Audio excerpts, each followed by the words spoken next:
ये वीडियो हर उस इंसान के लिए है जिसकी जेईई मेन में लो परसेंटाइल है, 93 परसेंटाइल, 94 परसेंटाइल, 95 परसेंटाइल है एंड उसको ऐसा लग रहा है कि वो जेईई एडवांस के एग्ज़ाम में अपीयर करने वाला है एंड वो कॉन्फिडेंट फील नहीं कर रहा है कि उसकी रैंक पीछे की है, उसकी परसेंटाइल कम है, उसने ऑलमोस्ट सिलेबस किया नहीं है, कंप्लीट नहीं किया है। वो अंडर कॉन्फिडेंट है कि वो जेईई एडवांस के क्वेश्चंस कैसे सॉल्व करेगा जब उसके जेईई मेन्स के क्वेश्चंस काफ़ी सारे सॉल्व नहीं होते।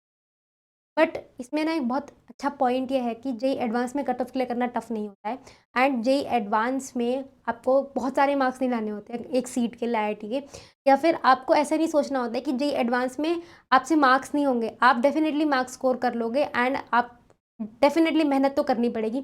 बट अगर आप ये सोचोगे कि जहाँ पर मेरे कॉम्पिटिटर्स 98 परसेंटाइल 99 परसेंटाइल वाले लोग हैं, तो मैं कैसे ही कुछ कर पाऊँगा जब मेरी पीछे की रैंक है, फिर पीछे की मैं या नीचे की परसेंटाइल है या फिर मेरी कम परसेंटाइल है, तो फिर मैं कैसे चीज़ें कर पाऊँगा? तो JEE advance is a game of mindset. आप कैसे-कैसे उस 6 घंटे में जब आप पेपर दे रहे हो, अपने कैसे प्रेज़ेंट करते हो, अपना फ़ोकस कैसे लूज़ नहीं होने देते हो, अपना स्ट्रेस कैसे मैनेज करते हो, अपना पेपर कैसे मैनेज करते हो एंड ओवरऑल टाइम कैसे मैनेज करते हो, इस चीज़ का गेम है, माइंडसेट का गेम है। वो आपने सिर्फ़ अपने दिमाग में बैठा के रखा है कि आपकी जेईई मेन के परसेंटाइल कम है, तो आप जेईई एडवांस के लिए इनकॉम्पिटेंट हो। नहीं, ऐसा नहीं होता है।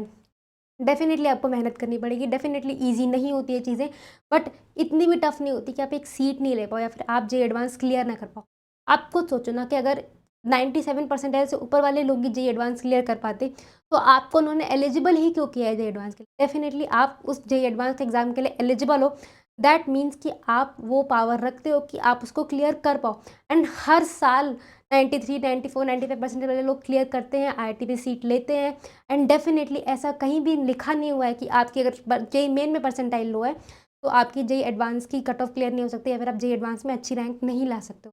डेफ़िनेटली आपको बहुत मेहनत करनी होती है एंड लास्ट के 5-6 दिन, 7 दिन में भी आप वो चीज़ें कर सकते हो एंड अपने मार्क्स 30-40 मार्क्स इम्प्रूव कर सकते हो। बट उसमें आपको रूटीन में बहुत ज़्यादा काम करना होता है, आपको प्रॉपर्ली देखना होता है कि आप कहीं पे टाइम वेस्ट नहीं कर रहे हो। आपको सिलेबस मैनेज कैसे करना होता है, आपने कौन-कौन से टॉपिक्स देखे हैं, आपके कौन-कौन से सब्जेक्ट स्ट्रॉन्ग है, आपको अपना प्राइम सब्जेक्ट देखना होता है, आपको ये देखना होता है कि आपकी किसी सब्जेक्ट की कट ऑफ में तो दिक्कत नहीं आ रही है, किसी कहीं आपके मैथ्स के सब्जेक्ट कट ऑफ में दिक्कत हो रही है, कहीं फिज़िक्स में दिक्कत हो रही हो, कहीं केमिस्ट्री में दिक्कत हो रही हो, तो ये सारी चीज़ें बहुत ही अच्छे से मैनेज करनी होती हैं। आपको अपना वो जो 8 टू 5:30 वाला टाइम विंडो है, उसको बहुत ही ज़्यादा फ़ोकस वाला करना होता है क्योंकि आपको पेपर में वही वाला जो टाइम है, उसमें आपको अपना बेस्ट आउटपुट निकाल के लाना है। तो इसके लिए लास्ट 7 डेज़ के लिए हमने आउटलायर्स राइज़ का प्रोग्राम लॉन्च किया है एंड इसमें हम आपको बहुत ही इंटेंसिटी से बता रहे होते हैं कि लास्ट 7 डेज़ में आपकी डाइट प्लान कैसे होनी चाहिए, आपको किस रूटीन में चलना है, कैसे आप उस 8 टू 5:30 वाला जो स्लॉट है, उसको प्रॉपर्ली यूज़ कर सकते हो एंड डेफ़िनिटली ये सारी चीज़ें सबके लिए इम्पोर्टेंट होती हैं। अगर आपकी परसेंटाइल लो है तब भी, अगर आपकी परसेंटाइल हाई है तो भी, मतलब अगर आपकी परसेंटाइल 93.4 है या फिर 99.9 है, आपको ये सारी चीज़ें करनी ही होती हैं। बट डेफ़िनिटली अगर आप कॉन्फिडेंस नहीं फ़ील कर रहे हो, अगर आपको थोड़ा-सा भी ऐसा लग रहा है कि आप डेफ़िनिटली ये सोचो कि जी, एडवांस की कट ऑफ क्लियर कर तो सकता हूँ, बट कॉन्फिडेंस नहीं फ़ील होता, तो आपको इस प्रोग्राम में जॉइन कर लेना चाहिए क्योंकि डेफ़िनिटली जब आपको बताने वाला कोई होता है ना कि आपको कैसे-कैसे चीज़ें करनी है, तो आप ये सोच सकते हो कि हाँ, हो जाएँगी। क्योंकि जब हम ये सोच रहे हैं कि आप ये कर लोगे, तो आपको तो सोचना ही चाहिए ना, क्योंकि आप वो उस एग्ज़ाम में अपीयर होने वाले हो, क्योंकि आपको वो चीज़ चाहिए, इसलिए एंड ये सारी चीज़ें करने का डिसीज़न आपका था। तो डेफ़िनिटली ये जो भी हमने लॉन्च किया है, वो आपके लिए लॉन्च किया था कि आपको लास्ट 7 डेज़ में कंप्लीटली पॉज़िटिव रखकर इंटेंशनली आपको उस गोल की तरफ पुश करना है, ठीक है? एंड कट ऑफ क्लियर करो वाली सीरीज़ में भी हमने आपको लाइव दिखाया हुआ है कि कैसे-कैसे आप जेईई एडवांस के पेपर में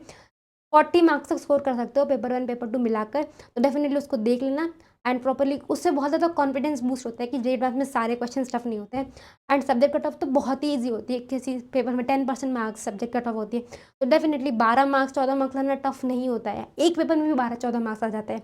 तो इस चीज़ को उस वाली सीरीज़ में बताया, दोनों चीज़ों की डिस्क्रिप्शन में लिंक मिल जाएगी, आउटलाइन रजिस्ट्रेशन फॉर्म की भी एंड सेकंडली आपको कट ऑफ क्लियर करो सीरीज़ की लिंक मिल जाएगी। तो ध्यान से देख लेना। Take care, all the best.